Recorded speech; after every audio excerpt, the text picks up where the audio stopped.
Yeah, we met at a shop, at one of the effects shops I was working at, like before Tool started, and we actually jammed together once because we just hit it off and we're friendly. But we were like both trying to start our own bands, and the one that he was starting was Tool, you know. But it was just for fun. I was like a lifer at this shop, and then he came in to work for a couple months or something, and then he went away. We became friends. He was working at Stan Winston Studios and stuff, but then he left the industry to go start Tool. And then all of a sudden, Tool's this huge band. Welcome to The Creative Asylum, a weekly podcast that digs deep into the minds of visionary creators of all stripes.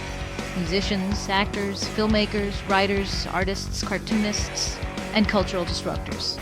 Here, we'll discuss perspectives of living life on your own terms. Life lessons that keep us grounded, insane, and sometimes pull us back from the edge. So, take a deep breath, loosen your grip on the bland and the boring. This is your weekly prescription for authentic living, creative clarity, and hopefully, a little bit of cultural rebellion. Side effects may include spontaneous joy, existential epiphanies, and an uncontrollable urge to do weird and beautiful things. Hey friends, thanks for coming to the Creative Asylum.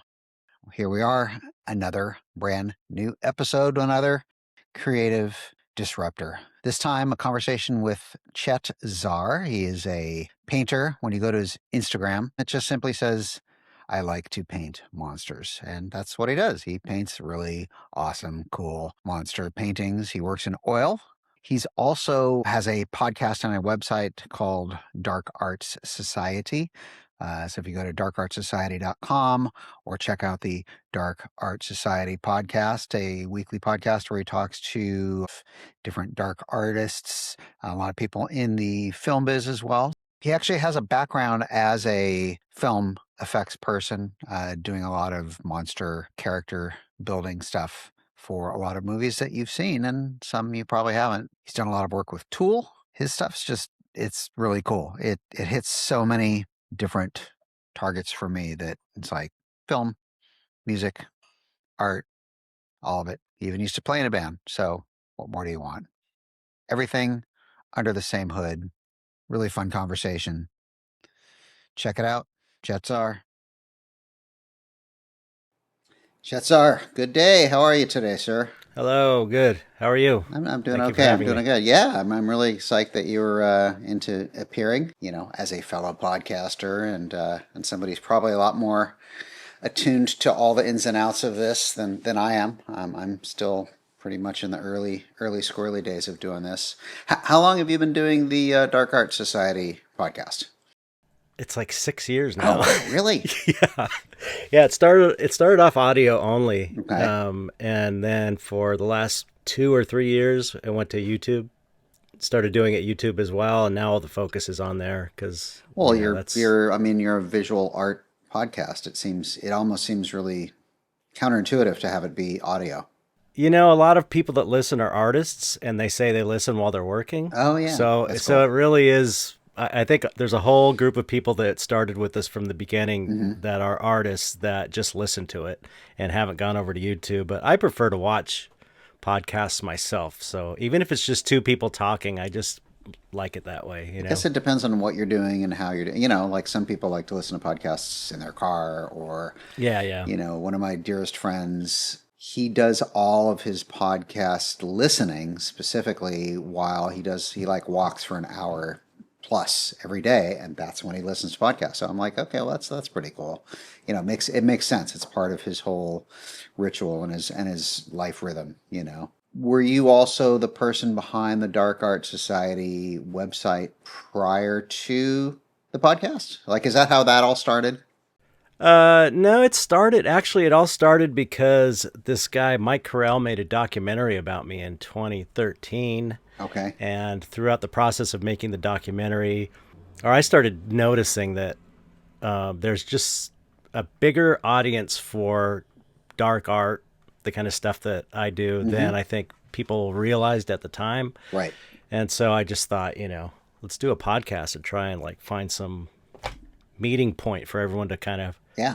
galvanize around, because it's like we were out there I would say hundreds of thousands, if not millions of people that are into like tattoo culture and heavy metal and dark art, monster movie, horror movies. And it's like everyone's kind of spread out.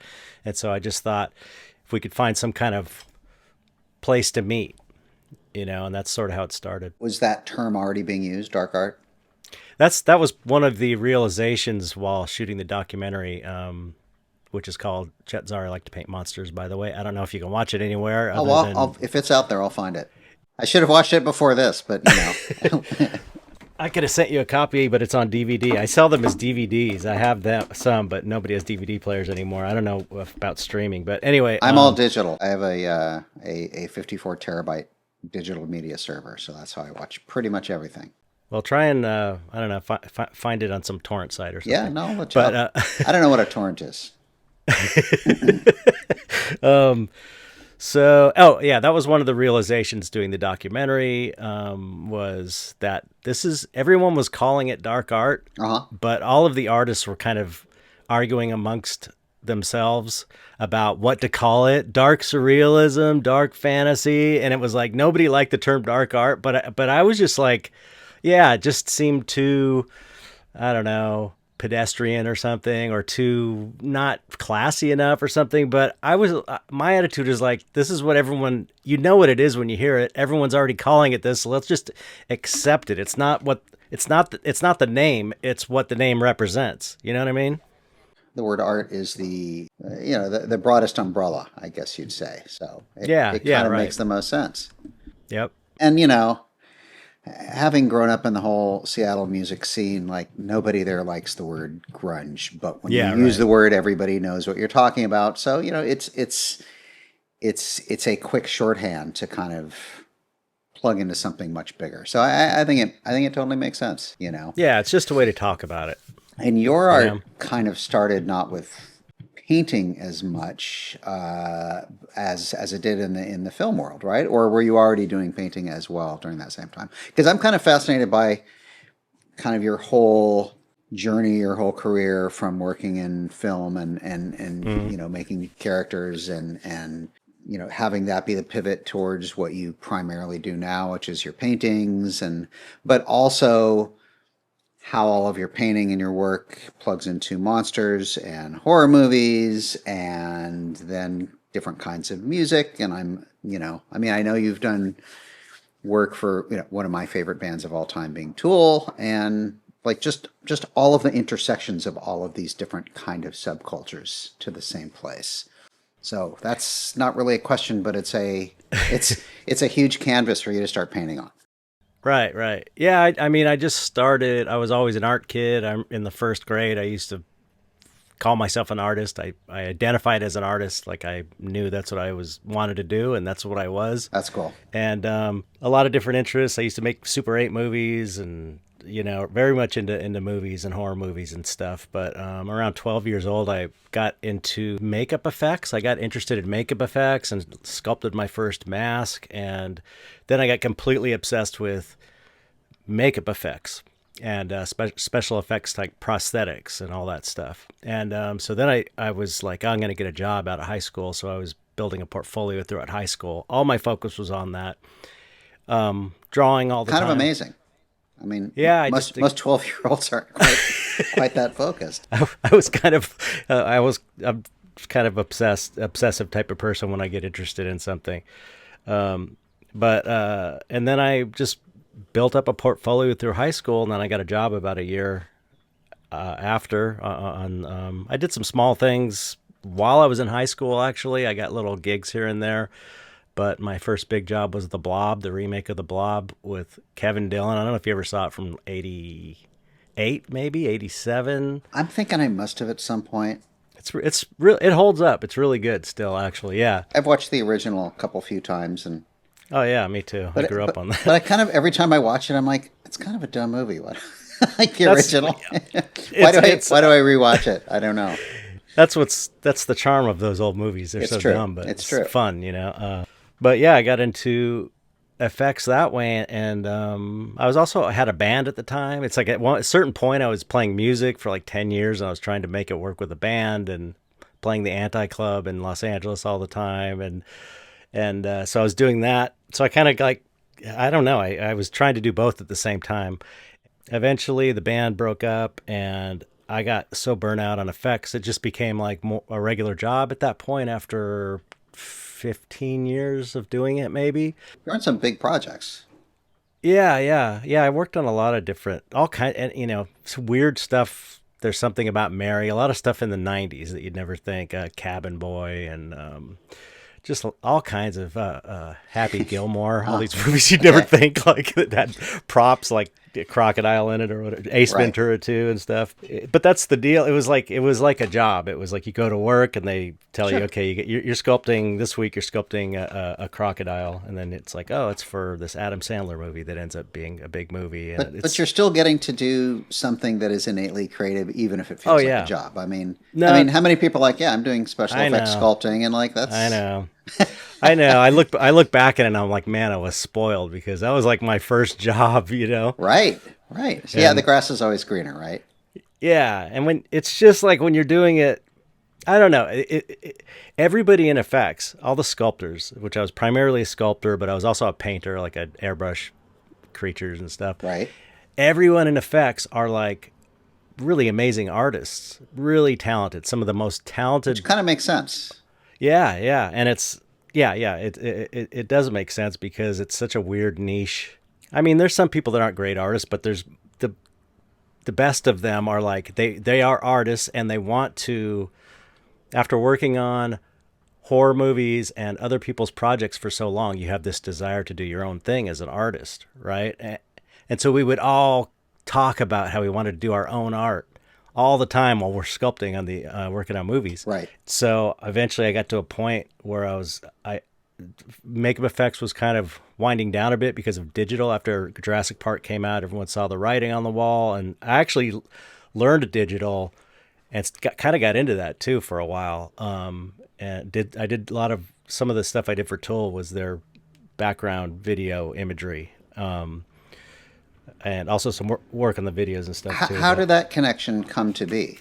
From going from effects to working with tools.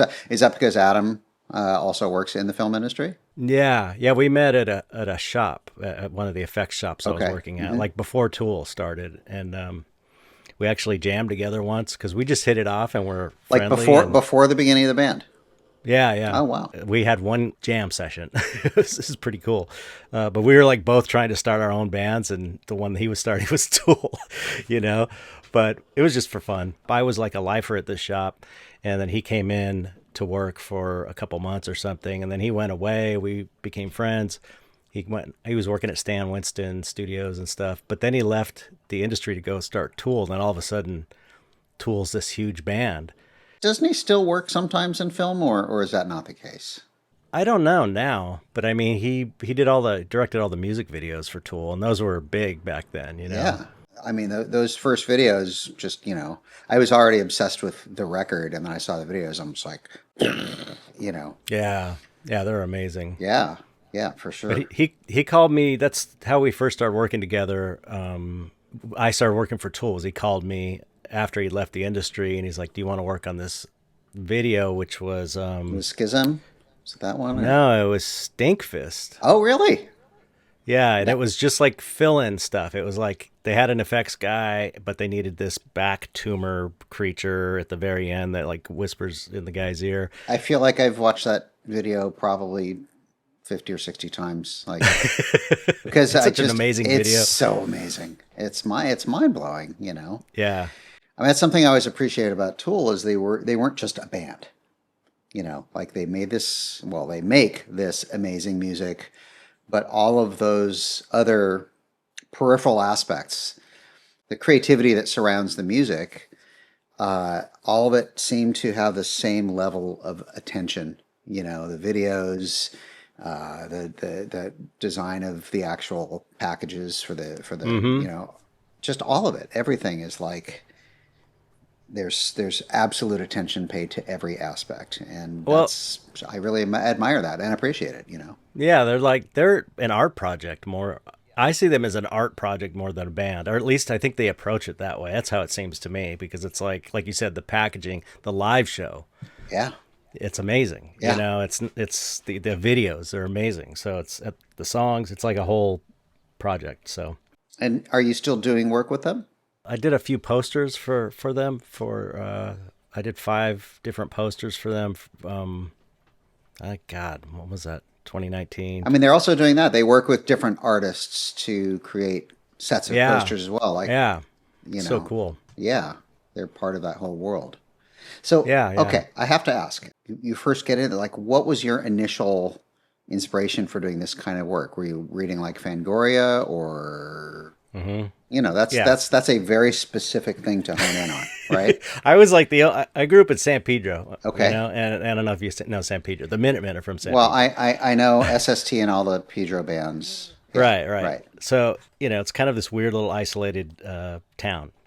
And I was the only person I knew of that was interested in this stuff at all, even making movies or whatever. But I was very much into horror movies and monsters. And I think I was reading Famous Monsters. I don't know if you remember that. Yeah, Famous yeah. Monsters of Filmland, which was before Fangoria. Then I had a subscription to Fangoria. So I was reading these magazines and learning. You had to go to like the library and try and find books on how to do this stuff, which was really hard to find. And I was just scouring all the magazines, like, I got to figure out how to do this. It's so cool. And what year are we talking approximately? It was like late 70s, early 80s. Like Okay. I saw Dawn of the Dead and the George Romero movie, not the Yeah, remake. yeah. And that was like, I just was blown away by that. And The Howling. And those are about like 79, 80-ish, somewhere around there, that it really was like, okay, I got to learn how to do this. This is so cool and fun. So, And there you go.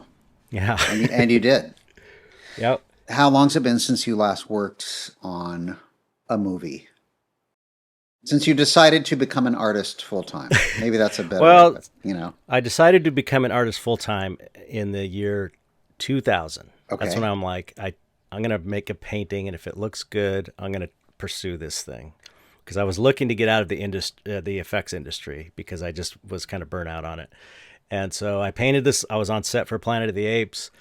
I was just sitting around on set. I had a little sketch pad and some acrylic paints that I was using to repair the gorilla hands that were coming into the trailer. Just, you know, film sets are like 12 hours where you're doing nothing, and then there's 1 hour where you're Right. working. And Yeah.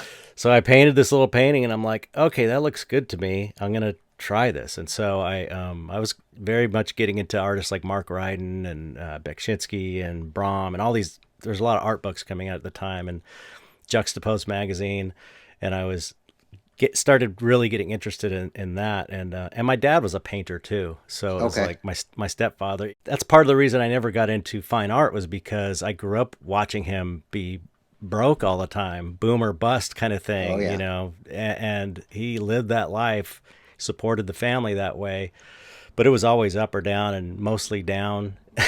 So that's why one of the other reasons was a practical reason to get into effects, because I was like, I could make a decent living at that as well, For sure. you know. So I never truly considered being a painter until I did at that point. Then I started painting. So it's like 2000. So man, it's 26 years. Yeah. It's terrible. Listen, But the last movie I worked on was I think 2009, maybe. It was Land of the Lost. Whenever the Land of the Lost remake with Will Ferrell came out, I remember it. That's I don't when- I that don't was think I the- ever saw it, but yeah. I didn't either. Most of the movies I worked on, I didn't bother watching. That's funny. Unless they're good ones. Unless they're Guillermo del Toro movies. Right. Yeah, my wife used to work in post-production, and she was involved with all of the, I don't even know how many seasons of what the hell was that show? Grey's Anatomy. Yeah. Oh, okay. And she's not terribly fond of Grey's Anatomy, even though she's never actually watched an episode. But that's, I think, largely because she worked on the damn thing. And she's like, Yeah. Yeah, it's when you see how the sausage is made, it really does change things. Well, you know, I mean, I had my record label for years, and I love the work of doing the label for the most part, but it also made me cynical, you know. And the thing that got me into like putting out records and doing a record label was just my deep love for music. Right. And then I found the more of a business it became with employees and you know, accounting, just all the stuff, I became increasingly more cynical and discovered that I really was becoming sort of a non-fan. And that kind of bummed me out. Yeah. It's like same kind of idea, right? Yeah, I was just talking about that one or two podcasts ago. I don't remember with who, but we were talking about how it's, or maybe it was with, I don't know. I was talking to somebody and we were discussing how, like, if you want to get into a business that you're a fan of, you have to give up a little bit of that mystique that you have about the thing you love. Right. It's just like in the fine art world. It was like, if I make it into the fine art world and I'm a painter and I'm successful, that's going to be it. It's going to be, my life's going to be perfect and I'm never going to have to do anything again. And I just paint. And it's like, you get in that scene and you're like, oh fuck, it's just like another business. It's another job. It's great. I love it. But you get to call your own shots. Had. You get to call your own shots, right? Yeah.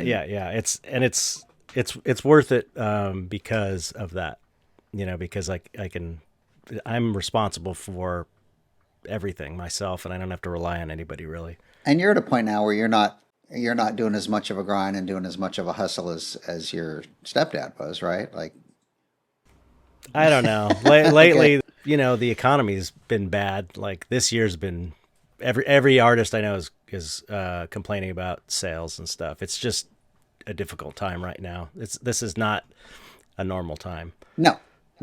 We could go down a whole different path. Yeah, I know.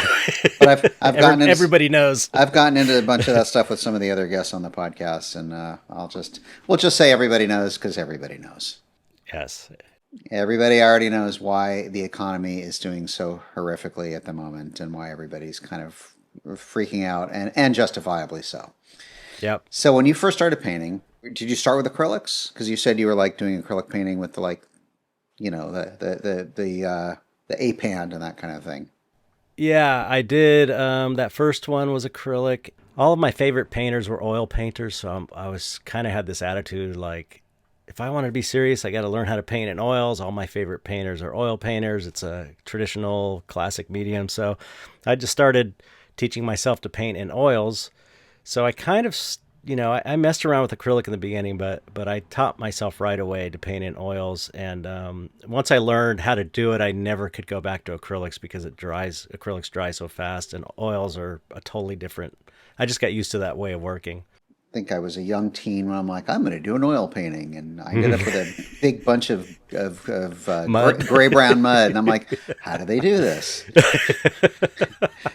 Once you figure out the secret, though, or it's so fun. Yeah.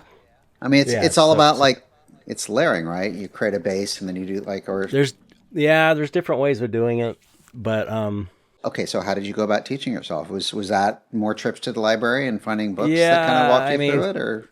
Yeah, there's a book called How to Paint Like the Old Masters. Okay. I got any painting books I can get my hands on. I don't even think there was really a lot of tutorial videos online. Oh, there was like a DVD I got of a painter. I forgot his name, but just picking up little bits here and there and just kind of doing it myself. Right. I've always been pretty good at teaching myself things and experimenting. The internet, I was looking around and any forums that talked about oil painting mediums and how long it takes stuff to dry, and just, however I could, teaching myself however I could. Are you typically working on more than one piece at a time because of the factor that things take longer to dry, so you have time while that's trying to work on this over here? And absolutely, yeah, that's part of the process. One of the tricks is to have multiple pieces at once, and sometimes you get like stuck on one just visually. You're not sure where to go, and if you have something but you still want to paint, but you can't figure the problem out, so you can just set it aside and move on to something else. Yeah It's fun though. I love it. Yeah, maybe someday I'll try to. It's super fun. I've had the whole conversation of like, am I an artist? And I think deep down, just as a human, I think I am, but it's not really how I tend to focus my time and my energy and my efforts. But you have the heart of an artist. Yeah, and I have created things, and I've drawn things in my life, and I've done one painting, one only. But I'm actually incredibly happy and proud with how it turned out. And cool. Most of the creative stuff I've done has actually been doing mosaic work, and typically mosaic on furniture. Oh, that's cool. And it's turned out beautifully. I'm like, shit, this is... And it's interesting, too, because like the nature of the work you do is you have to plan it out and figure out your figure and do the initial drawing and, layer it.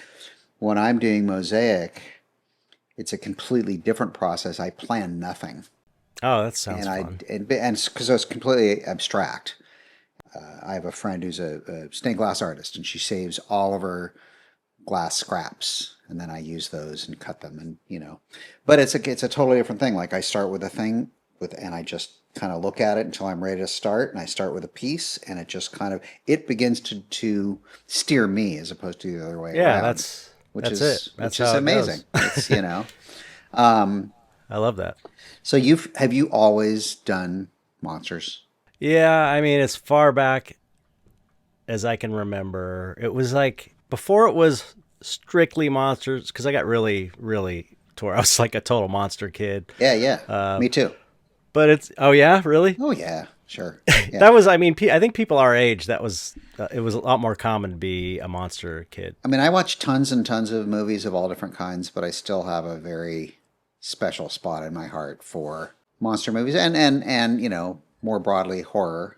I don't much care for the standard kind of slasher unless it's like a I don't either. Giallo film. I like Giallo, but yeah. But I think there's some really fun, cool stuff being done these days in horror that are not all about jump scares, and it's not slasher, and it's like the whole psychology of there's a lot of cool stuff being made these days. Yeah, I'm with you. I don't remember what the question was. We were talking about being a monster kid. Oh yeah. I guess it was more like weird stuff. I was always into weird stuff. Yeah. Like I remember when Monty Python's Flying Circus played on whatever channel it played on when I was a little kid, and I was like, what is this? This is amazing. And I just I was like, I don't know, 9 or something. This stuff is so over people's heads, but I just like something about it. So I was into like weird stuff like that, and I had an aunt who had books on the surrealists, and so I was like looking at surrealist art, just like anything kind of weird and unusual. And I think something about the horror films really kind of attracted me to it in a way that was like gaining mastery, a sense of mastery over things that I was afraid of as a kid, and like I was super shy and stuff, and I had kind of like broken homes, typical 70s people fighting, divorce, and all this stuff, and I feel like I was able to sort of deal with my feelings about stuff like that by watching a horror film that scared me, and like being able to do it and get through it. You know what I mean? It's like a way of kind of facing your fears through a piece of art as a coping mechanism in a way. And then drawing monsters and stuff is also a way of expressing fear and stuff in a way where like I'm in control of, I mean, this is speculation on my part, but it's like, as to why someone would want to draw like zombies and stuff when you're a little kid. They're fascinating. Kind of makes sense. I mean, it sounds to me like you and I have a lot of the same sort of inputs in terms of, interest in childhood, monsters, weird stuff, Monty Python, all of it. What I think it has in common is just stuff that is exploring things that are outside of our standard sense of reality. Yeah. And so it all has to do with imagination, and it doesn't even have to be dark. True. Like true. I mean, Monty Python isn't dark, but it's freaking out there. Yeah. It is so anti the establishment, right? It's absurdist, Yeah. And in its own weird way, so are monster movies, Yeah. I mean, in the same way, like, I don't know, were you similarly into a lot of science fiction as well? Yeah, for sure. Science fiction was always like second to horror for me when I was a kid, and but I love any of that stuff, anything that kind of genre, fantasy type genre I was interested in, but which is imaginative, like it is. And so much of the 50s and 60s, it wasn't one or the other; it was both. Yeah, right. Yeah. Like or monsters like I don't know, aliens from outer space wasn't necessarily monsters, but it was immediately adjacent, right? Yeah, for sure. For sure. And the threat that they pose, or are they a threat? Are we the threat?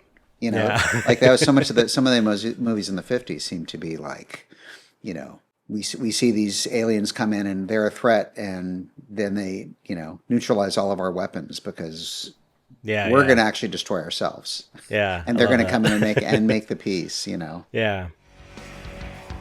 If you're enjoying this conversation, please make sure you hit that follow button so you never miss an episode. If you're watching on YouTube, please like this video, leave a comment, and if you haven't already, please subscribe. It's the quickest way to grow our channel, and it's absolutely free. You can also subscribe to our other channels on social media. Check out our Instagram at Creative Asylum CA, that's the letter CA, or on TikTok at The Creative Asylum, that's all one word. Our website is thecapod.com, and our Facebook profile is the same, facebook.com/thecapod. All right, back to the episode. So what other weird stuff sort of as an adult? Like, were you drawn into, like, I don't know, I'm going to assume because it is dark, but like David Lynch and that kind of weirdness, Yeah, I love David Lynch. John Waters, Yeah, exactly. I think we're kind of around the same age. I'm a few years older, but yeah, I was around. Yeah, we're born in the same decade. Okay, yeah, and we came up in that post-punk thing where it was like underground stuff, where it was like John Waters and video rental places that had weird videos of, like something weird. Yeah, exactly. Vidiots they had out here, a place called Vidiots. It was like there was that whole scene of like kind of subversive underground culture, research magazine. It's all subculture. Yeah. Right. Yeah. Every kind of so it's musical subculture, it's film subculture, it's art subculture, tattoo, skating, like all of it, and it all it all intersects. Yeah, it's so interesting. So I came up in that, you know what I mean? Like you, I think we both probably came up liking similar bands and stuff. Probably, yeah. Well, I don't know. What are some of your favorites? Well, I mean, you had Victor Krummenacher. The Camper Van Beethoven is like one of my favorite bands of all time. He's a very dear friend. He's amazing. He's such an underrated bass player. It just kills me that he's not regarded as one of the greats by the general public. But well, the general public don't. I know. The problem with the general public is they don't follow subculture, and they're not, like generally speaking, mainstream film is like, every once in a while I like one just because I want something that's kind of easy to digest, but it's like eating a Twinkie or a Pop-Tart. Yeah. And there's good ones too. There's still good ones too. Absolutely. But again, I think the similar sensibility of the age we are and what we came up with, But I got into like punk rock, Minutemen, Dead Kennedys, right? Around 16 years old, and that was like the big turning point for me. I was like into prog, and I still love prog That's stuff. Hilarious. Me too. Really, I was like a huge Rush fan, and Yes, and I was looking for something more with music. Like I grew up with classic rock. Yep. And I was like, I want something more, but I could not get past the simplistic nature of punk. And I was like, they don't know how to play their instruments. And so I was looking for what punk was offering, but I was looking for it in like musicianship with the prog bands. But it's like, the only one that really I stuck with was Rush, because they had like catchy songs, and I really like melody and catchiness. And it's like I got kind of bored with the prog thing. I was looking into all these bands like UK and Marillion and all this stuff. Let's talk about UK for a minute. They're great bands. I'm going to say the first UK record, still to this day, I'm like, absolutely. And then the second record, I'm like, this is getting really cheesy really fast. It just got...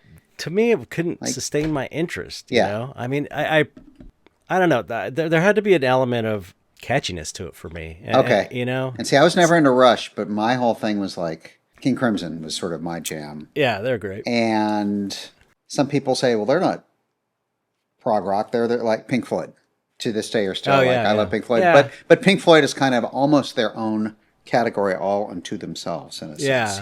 Rush is kind of not prog in a way, at least as well, but compared to like real prog is like Yes and all these weird bands like Gentle Giant and stuff. Yeah, I was a big Gentle Giant fan too. They're So amazing. All these bands are amazing, but it didn't keep me there. And eventually I heard Dead Kennedys, and a friend made a punk compilation tape for me with like Minor Threat, Dead Kennedys, Minutemen, and it was so cool because he made this big paper and he wrote down every band and he gave me like an explanation of the band. Nice. Like Minor Threat, truly the black sheep of the punk rock world.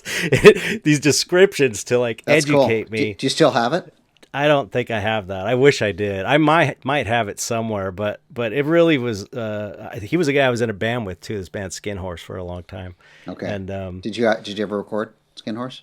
We did garage recordings. We got on the KXLU Brain Cookies compilation with Fire Hose was on. Oh, cool. I think that was like our big thing. But it's like we didn't. It was pretty. It was good. It was good. It was very Fire Hose influence. Okay. Because we were from Pedro. Right.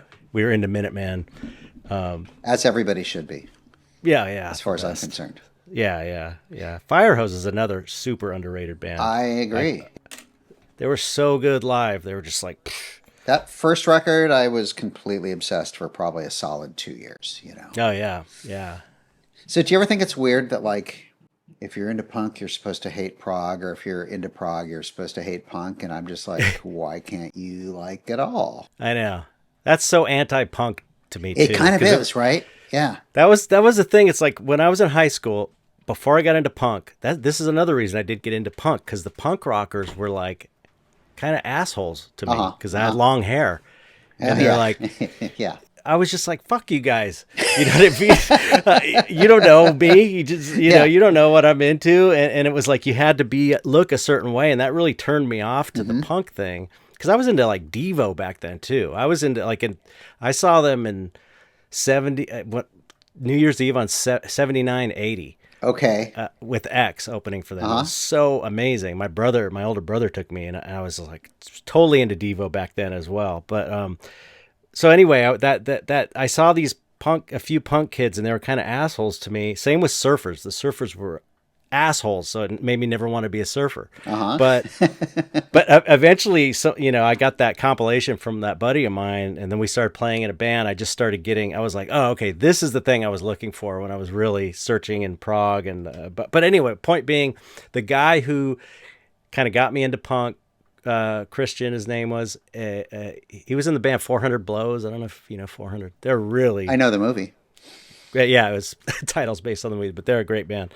He's the guy who kind of got me into it. He was into prog, and he was into funk, and he was the punk rock guy at school. Like he was super knowledgeable in all the punk Encyclopedic. Stuff. Yeah, but he was also into prog and Rush, and he was into all different kinds of music, and it was like he was kind of doing it right. And that's, whoa. That was weird. Can you hear me? I can hear you, and I can weird. see you, but you look all blurry. There you go. Sorry. Now it's zoomed out too. That's weird. Weird. Okay. Sorry. It's okay. We'll just leave that part in so people are like, wait, what just happened? Refer to the part we didn't chop out, or maybe we will. I usually leave the mistakes in too on my podcast. Yeah.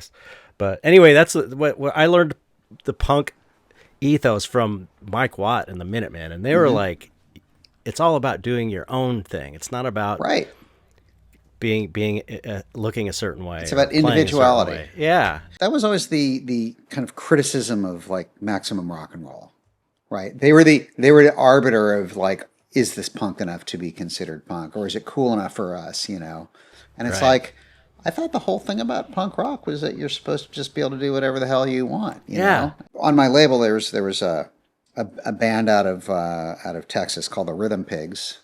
Which is separate from Top Jimmy and the Rhythm Pigs, who are an LA band. But the Rhythm Pigs were this punk band from El Paso. On their second record, they had this song called Big Brother, Little Brother. And the lyrics are maximum rock and roll. Big Brother's little brother. Basically, the entire song is sort of an indictment on like, dude, how unpunk that is of you to tell people if they're properly punk or not. And I always thought that was really ballsy because I'm like, and yet, maximum rock and roll said, no. This fucking rules. This is great. Yep. Okay. They took it. So I was always like, all right, that I had some respect for them. Yeah, about that's that. cool. So you brought something up about Devo around 1980. and I have a Devo 1980 story for you. Cool. Before I moved to Seattle in 81, I spent about 9 months living with my grandparents in Redondo Beach. And, Okay. And I knew I was moving to Seattle, but I had no money. So I stayed with them, and I took some actually art and music classes at the local community college in Torrance. And I was working waiter jobs at a couple different places. But the first one was this place, it was then called Annabelle's. I don't even know if it's still there. But one side was a restaurant, and the other side they had like a stage, and they often had, it's late 70s. They often had disco things. And then the kitchen was kind of in the middle. And I was 19, and they started bringing in bands on the other side. And I remember one time Devo played. Wow. And it was like, cool. But I was underage because it was just 21 over on that side. So because there was this kitchen in between, we basically worked our shift. And then the Devo show was later after the restaurant closed. So we just kind of hung around. And then once the place started getting packed, we basically walked through the kitchen and just sort of went into the music room. And, at 19, I looked like I was 12. Mm-hmm. So I just kind of buried myself amongst all the people so I wouldn't get called out. But that was like I got to see Devo. And I think this was when Freedom of Choice was out. And so it was all over the radio. Yeah. And I was just like, and that was a true, just like, holy shit moment for me. They were so good. They were so good. And live. they kind of still are. I saw them a couple of years ago, and I was kind of blown away. Yeah, they're great. It was kind of cool because that was at that time for a lot of people. They were getting into, quote unquote, new wave, whatever you want to call it, right? But bands like B-52s and Devo and like Talking Heads and all of that for a lot of people was kind of this pivotal thing to, maybe you're into prog rock or maybe you're into, classic rock or whatever it was. And there was these kind of two very new things going on at the same time. And there was new wave and punk rock. And for a lot of people, punk rock was a little too just like, either I don't understand it, or it seems too simplistic, or it seems scary, like it's too dangerous. So for a lot of people, I think those bands, the Devos and the B-52s, were the way to sort of get into this alternate approach to music. Right. And then from there, it was an easier slide into punk rock. At least that's how it was for me. Yeah, I mean, I agree. I remember being the portrayal in the news of the Sex Pistols and punk stuff was like scary when you're 9 years old. Yeah. They seem like scary people and like you don't understand it. It's just so weird that I don't know, that punk rock became a thing where it was like fast, loud. Everyone kind of started dressing the same, and in a way, new wave had more of the early new wave had more of the spirit of punk rock because it was more individualized. Yeah, people doing their own thing. It wasn't until like keyboards really came in that it became sort of standardized. Yeah, and I guess that's just the way of the world. It's just it's just the way it goes. People need to take whatever the thing is and put it into some kind of box. Yeah. That goes back to the grunge word. Yeah. I'll give you seven grunge bands that sound nothing like each other. Yeah, and it's like, why would you listen? It's the band. It's not the scene. I'll give you half a dozen dark artists who all fit within that umbrella. But they're all distinct and they're all different, right? Yeah. And it's the artists themselves that you're interested in. It's not I don't know. It's not like I like every dark art, piece of dark art there is. It's like, it's about the artists, And I don't just like dark art too. I love all kinds of stuff, all kinds of artwork, As again, as we should. Yeah. Like to me, all of it. I mean, you can't see it. You can see a little bit behind me, but like our entire house, every room, every wall is art everywhere. Cool. And it's fun. Like, we basically live in a big art gallery, and I can't think of any other way that I'd want to be. Yeah. In fact, if anything, I have a whole bunch of art I need to sell because I don't have room anymore for most of it. That's another thing I want to kind of do with the podcast is sort of promote collectors too, because a lot of people don't even, especially younger people, don't even realize you can be an art collector. But you really can be an art collector. Think about, we assume everyone grew up like us, where it was like art was part of the whole punk scene and the underground art scene, art was always around. And it's not that way anymore, I don't think. So it's like, people don't realize they can have this enriching thing in their life, and it's affordable now. You really can like start with smaller artists and collect art, and it's like a super fun hobby, So I know you have your own website, right? Mm-hmm. And you sell art through that. Do you sell original pieces through other websites as well? I mean, I sell them through a gallery, Copro Gallery. Okay. But no, I mean like online. Yeah, I do. I mostly sell prints and other merchandise based on my artwork through my website. But I do like, I'm about to release this soon, this little Krampus head I sculpted. And is that a one of a kind, or is that from a mold? No, it's from a mold. I do a lot of like molding and casting, because that was one of the cool things about having that background in makeup effects, is I knew how to make molds and cast things, so it's like easy. So when you do that, do you do them as limited releases? Yeah, I usually do. I mean, that's you do some things, you do just open edition, you keep printing them, but it's like the way you create more value and more inexpensive pieces, it's just like with limited edition vinyl or whatever. It's like if there's less, and for collectors, that's a big deal. Yeah. Like how big is the edition? Right, and it's most of my income is coming from people that collect my art, not just someone who wants to buy a T-shirt or something that's not really a collector, Yeah. But I'll take their money too, because I got to take it everywhere I can. Well, there's a reason I was asking you, is because I have all this art, right? I've been collecting since I was basically 19. In fact, when I was in Redondo Beach, my first 3 pieces I ever bought was from a student art show. And one of the pieces was actually not a student, but it was one of my teachers. And so I've been collecting art, for whatever.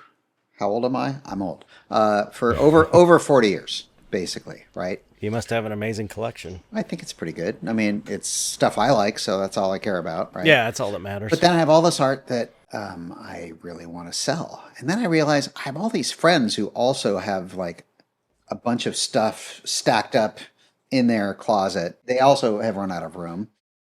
And there was times when I was like, maybe I could put up like some kind of pop-up. Like when I was living in LA, like maybe we could find a place to do a weekend pop-up, and all these people that have all this extra art to sell, converge. Mm-hmm. And like an art swap meet. Yeah, except for the idea is to actually sell it. Then I realized that half the artists would go like, "Oh, cool," and they would end up buying each other's work. Yeah, that's usually. I mean, I know it probably already exists, maybe like on Etsy or elsewhere, where you can buy pieces of used art, or even like eBay. But I love this idea of having a much smaller group of people having a standalone website where they can sell works that is part of their collection. And other people come in, and art comes and goes, and people need to sell their parts of their collection because they need the money for some expense. That's kind of one of the cool things about it. I just wonder if that's a viable idea, or if that's like, now how do you get the word out? Like, with the internet, it's like there's just so much stuff out there.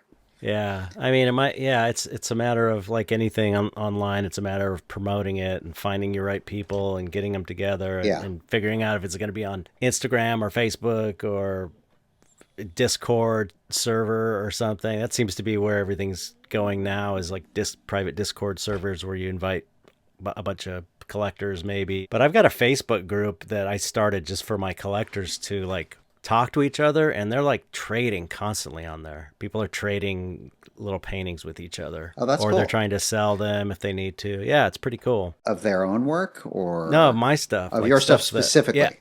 Got it. Yeah, it's all collectors of mine and fans, I guess. And it's just, I was surprised at how much trading was going on. Like, it's kind of cool to see, people get, I'm kind of tired of this one, but this one's really cool over here. And, it's great. I love it. So do you have any sense of how many original paintings you've created thus far?